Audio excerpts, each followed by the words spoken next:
নির্মলা সীতারামন বিহারের জন্য প্রচুর ঘোষণা করা হয়েছিল।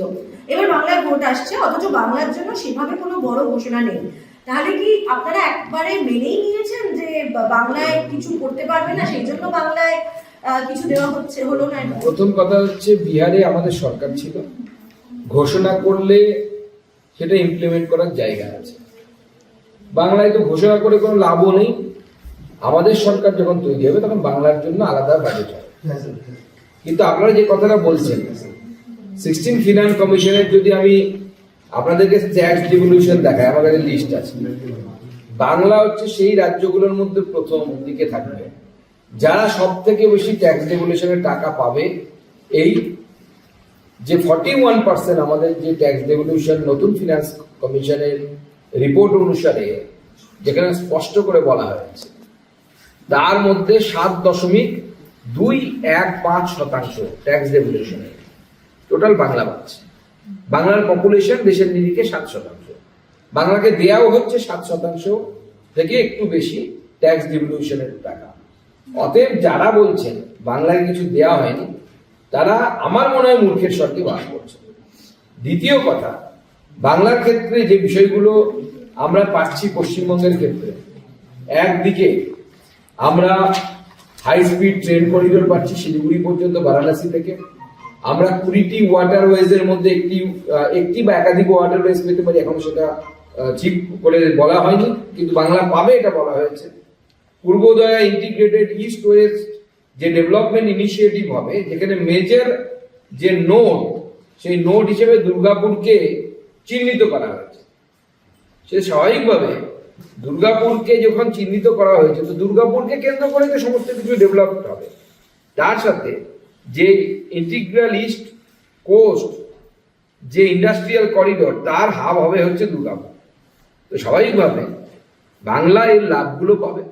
শুধু তাই নয়, এমএসএমই তে যে ধরনের সরকারের তরফ থেকে যে ধরনের ইনিশিয়েটিভ নেওয়া হয়েছে, খেলনা শিল্পের ক্ষেত্রে যে ধরনের ইনিশিয়েটিভ নেওয়া হয়েছে, এই সব ক্ষেত্রে বাংলার যে রেসপেক্টিভ পার্ট আছে অর্থনীতি, কারণ এমএসএমই তে বাংলার সংখ্যা প্রচুর, এমএসএমই ইউনিটের সংখ্যা, তার লাভ তো বাংলার মানুষ পাবে, বাংলার মানুষ সেখান থেকে লাভবান হবে। অতএব যারা এটা বলছেন, হ্যাঁ, এবার প্রজেক্ট স্পেসিফিক যখন হয়, প্রজেক্ট স্পেসিফিক কাজ তখনই সম্ভব হয়েছে আমরা দেখেছি, যে ক্ষেত্রে রাজ্য সরকার আমাদের থেকে আমরা করতে পারি। এখানে আপনার প্রতি জেলায় একটি করে গার্লস হোস্টেল হবে। আপনি এটাই করে দেখেন না পশ্চিমবঙ্গে, এই সরকার থাকলে, এই সরকার থাকবে না বলে আগামী দিনে হবে, কিন্তু প্রতি জেলাতে একটি করে গার্লস হোস্টেল হওয়ার জন্য যে জমি, সেই জমি তো রাজ্য সরকার দেবে। যান নিয়ে দেখান দেখি, 3 মাসের মধ্যে দেখান ক্ষমতা থাকলে যে কিভাবে আপনি জমি পাবেন। দেবেই না আপনাকে জমি। একের পর এক আমরা দেখে এরকম শিখেছি, এখানে কিছুই করার নেই পশ্চিমবঙ্গে।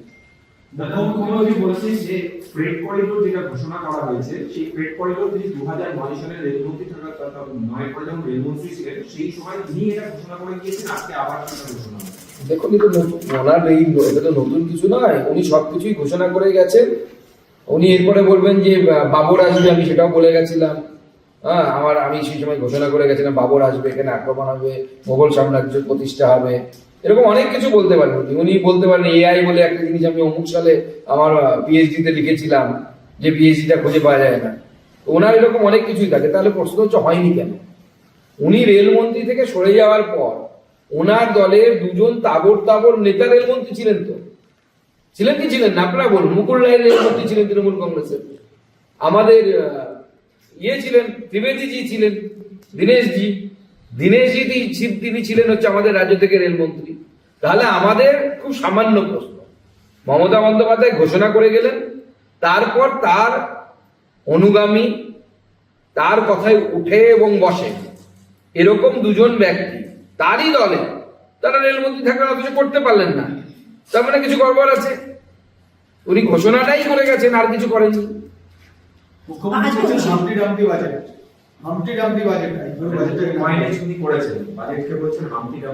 দেখুন, ওনাকে কেউ এই নতুন শব্দটা শিখিয়েছেন, সেটা আজকাল অনেক কিছু বলছেন। হাম্বা রাম্বা বললে পরে লোকে হাসাহাসি করবে, তাই হামটি ডামটি বলেছেন। উনি বাজেটটা কি ওনাকে বুঝতে গেলে অপেক্ষা করতে হবে। ভারতবর্ষের অর্থনীতির মূল যে স্রোত, সেই স্রোতের সাথে এক হতে হবে। ভারতবর্ষের মূল অর্থনৈতিক স্রোতের সাথে বাংলা এই মুহূর্তে নেই। বাংলা সাইডে একটা জায়গায় কোনো জায়গায় বসে নিজের মধ্যে ঘুরপাক খাচ্ছে। ভারতবর্ষের যে অর্থনৈতিক ডেভেলপমেন্ট, যেমন ধরুন যে জাহাজ শিল্প যাতে উন্নতি করে, সেই জন্য আবার জাহাজ শিল্পের যে ছোট ছোট ইনস্ট্রুমেন্ট গুলো আছে তাতে সরকার ছাড় দিয়েছে, এই ছাড়টা কন্টিনিউ করবে। আপনার জাহাজ শিল্প আপনার নেই, আপনি কি উপকার নেবেন? এই যে মূল জায়গা থেকে সরে যাওয়া, আগামী দিনে সি প্লেনের ক্ষেত্রে, ম্যানুফ্যাকচারিং এর ক্ষেত্রে সুযোগ দেওয়া হয়েছে। পশ্চিমবঙ্গের জায়গা ভাবেই না মুখ্যমন্ত্রী যে আমরা কিভাবে এটাকে ইউজ করব। পশ্চিমবঙ্গের যে মন্দির শহর থেকে শুরু করে যেখানে 5 লক্ষের বেশি যে জনসংখ্যা আছে, সেই জায়গাগুলোকে কেন্দ্র করে আগামী দিনে বড় করিডোরের কথা ভাবা হচ্ছে। মাননীয় মুখ্যমন্ত্রীর প্ল্যান কোথায়? এগুলো কি নেই, প্ল্যানিং তো নেই তার কাছে। বাজেটে আদতে কিছু নেই, বাংলার তো বটেই, গোটা দেশের জন্যই কিছু নেই।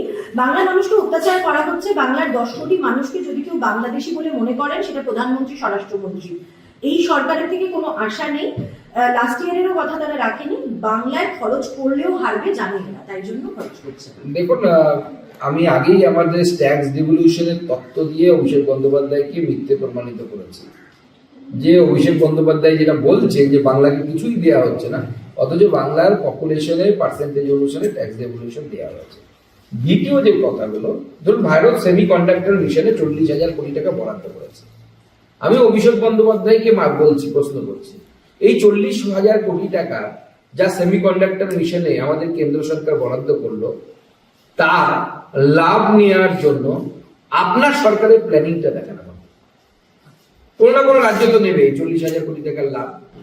একাধিক রাজ্য নেবে, মহারাষ্ট্র নেবে, দক্ষিণের রাজ্যগুলো নেবে, তামিলনাড়ু নেবে, অনেক রাজ্য নেবে। শুধু আমাদের শাসিত রাজ্য নেবে এরকম নয়, উত্তরপ্রদেশ নেবে, প্রত্যেকটি রাজ্য, এমনকি আসামের মতো রাজ্য, তারাও এই ধরনের কাজ করছে, যার মধ্য দিয়ে এআই কে কেন্দ্র করে, সেমিকন্ডাক্টর হাবকে কেন্দ্র করে। আসামে সেমিকন্ডাক্টর হাব টাটা গিয়ে তৈরি করছে।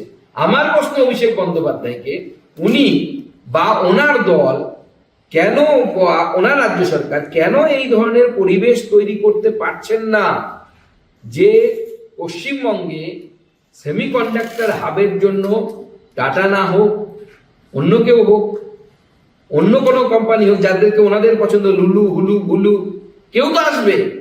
এখানে লালুও আসে না, ভুলুও আসে না, টাটা তো ছেড়েই দিন, টাটা তো বিদায় নিয়ে গেছে। তাহলে তো এই 40,000 কোটি টাকার লাভটা বাংলার মানুষের কাছে পৌঁছতো।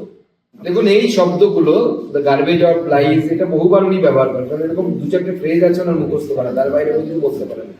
প্রথম কথা হচ্ছে, এটা বোঝার মতো ক্ষমতা এখন ওনার হয়নি, ওনার সরকারেরও প্ল্যান নেই। আমি এই যে 4-5টি শব্দ বলছি, এই নিয়ে মমতা বন্দ্যোপাধ্যায়ের ক্ষমতা থাকলে বা ওনার সরকারের যদি চিন্তা ভাবনা থাকে, তাহলে আগামী দিনে বাংলার মানুষের সামনে যেন উনি বলেন কোয়ান্টাম মিশন, এআই এবং তার সাথে আমাদের যে আধুনিক টেকনোলজি, সেই বিষয়ে ইনোভেশন, এই বিষয়ে মমতা বন্দ্যোপাধ্যায় সরকারের আগামী দিনে পরিকল্পনা কি।